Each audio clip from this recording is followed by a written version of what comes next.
Fala galera, seja muito bem-vindo ao nosso canal Sebo nas Canelas, o seu canal de futebol. E acabou agora umas rodadas importantes da fase de grupo da Libertadores. Jogo do Flamengo, que jogou em casa, Maracanã, e também o jogo do Palmeiras, que foi no antigo Allianz Parque, atualmente no Bank Park.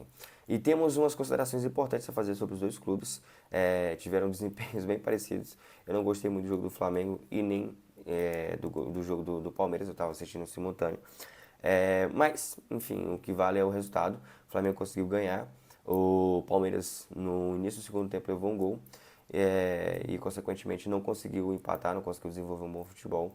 E perdeu jogando em casa. A situação fica um pouco complicada, mas ainda é possível e depende só dele para passar para as fases de oitavas de final. Falando especificamente agora do Palmeiras, o Palmeiras não conseguiu dominar muito da forma com que ele gostaria o Cerro Porteño. O Cerro Porteño veio fazer um jogo bastante consistente, principalmente na parte defensiva.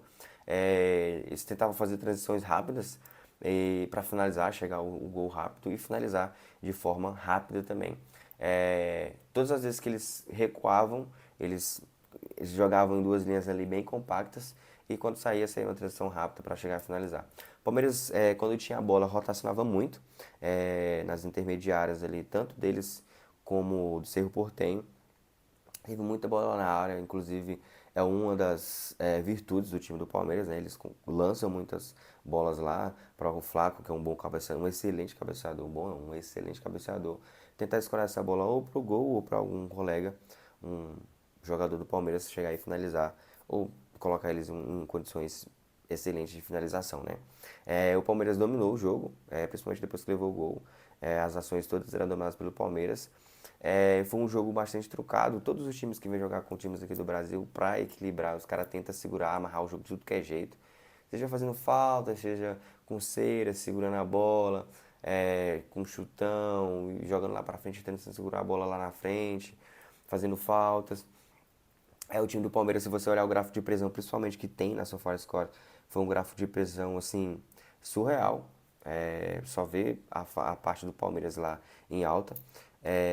Teve algumas situações, por exemplo, que eu gostei no jogo do Palmeiras, principalmente com a volta do Paulinho. Ele conseguiu jogar bastante tempo dessa vez. E ele já está começando a se situar no time do Palmeiras, o que é uma boa notícia. Porque o Paulinho estando bem, ele vai conseguir elevar o nível desse time do Palmeiras assim absurdamente. Ele é um excelente jogador. Infelizmente, né, veio se machucar, mas está recuperando, está voltando já a entrar em jogo, entrar em campo, a fazer umas partidas cada vez mais com tempos em campo maior. E o Palmeiras não conseguiu, levou um gol no segundo tempo, não conseguiu empatar, girou muita bola e tal, mas não foi muito efetivo.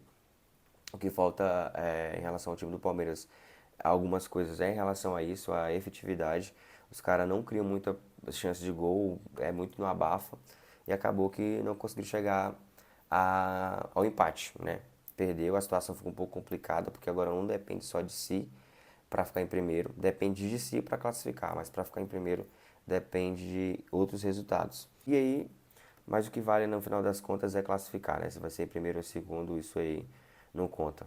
Falando especificamente agora do jogo do Flamengo, todos os times que vêm, principalmente os argentinos que vêm jogar aqui no Brasil, cara, é um jogo muito trucado. Os caras vêm pra amarrar o jogo de tudo que é forma. É uma cera inacreditável, principalmente no primeiro tempo. Os caras conseguiram segurar, fazer cera durante uns 10 minutos. Para cobrar um tiro de meta era uma eternidade. Falta, qualquer coisa que tinha, os caras seguravam muito o jogo. E o árbitro deu 5 minutos de acréscimo, que foi absurdo. Inclusive teve VAR no jogo do Flamengo, um pênalti lá. Eu acho que a falta foi fora. E a mão que encostou no Bruno Henrique foi consequência.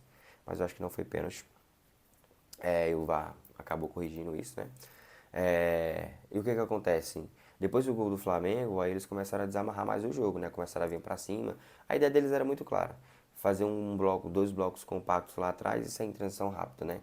O Flamengo girou muita bola, tinha muita faltinha. O Flamengo acabou que no primeiro tempo entrou muito na onda dos caras. Não estava conseguindo desempenhar assim, aquele futebol vistoso, aquela dominância. A gente teve muita posse da bola, mas não conseguiu transformar isso em chances claras de gol, né? Inclusive, uma dúvida minha que eu tinha era principalmente em relação ao Pedro, para saber como é que ele ia reagir a não ser convocado. E graças a Deus, a reação dele foi muito boa, ele fez o gol hoje. Ele dá uma dinâmica diferente quando ele está em campo, né? O Flamengo tem uma referência lá na frente, ele serve como referência para receber a bola, como para passar a bola. Ele consegue fazer a parede muito boa, colocar os companheiros em situações boas, né? Em relação a gol. Uma coisa que me incomoda muito é os nossos atacantes de beiradas. Principalmente os do Flamengo, eles têm alergia a gol. Hoje o Carrascal errou um monte de bola, inclusive no primeiro tempo eu não escutei falar o nome dele. Sumiu do jogo. O Plata, quando tá em campo, também erra muito.